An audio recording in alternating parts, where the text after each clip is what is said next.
दत्त जयंती येते 7 दिवसांचं, 3 दिवसांचं आणि 1 दिवसाचं गुरुचरित्र पारायण कसं करायचं, त्याचे नियम काय आहेत बघूया. सर्वात अगोदर तर स्त्री, पुरुष कोणीही हे पारायण करू शकता. पहाटे जे आहे ते आपल्याला हे ग्रंथ वाचायचा आहे. गुरुचरित्र हा 5वा वेद मानला जातो. त्यामुळे याचं पावित्र्य आणि गांभीर्य ठेवूनच आपल्याला ह्याचं पारायण करायचं आहे. आपल्याकडून कोणतीही चूक होणार नाही. या ग्रंथातले शब्दोच्चार एकदम व्यवस्थित झाले पाहिजेत.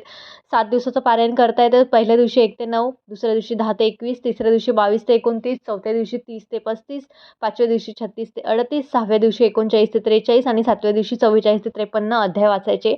3 दिवसांचं पारायण करताय. पहिल्या दिवशी 1 ते 24, दुसऱ्या दिवशी 25 ते 37, तिसऱ्या दिवशी 38 ते 53 करायचं आहे. त्यासोबतच जर एका दिवसाचं पारायण करताय तर दत्त जयंतीच्या दिवशी 1 ते 53 अध्याय वाचून पारायण करायचं आहे. घरामध्ये पारायण करू शकता किंवा स्वामींच्या केंद्रामध्ये, मठामध्ये जाऊन पारायण करू शकता. ह्याचे नियम बघूयात. एकाच जागी ज्या दिवशी सुरुवातीला तुम्ही पारायण करणार, जिथे करणार आहात तिथेच बसायचं आहे. जागा बदलायची नाही. पूर्वेकडे किंवा उत्तरेकडे तोंड करायचं आहे.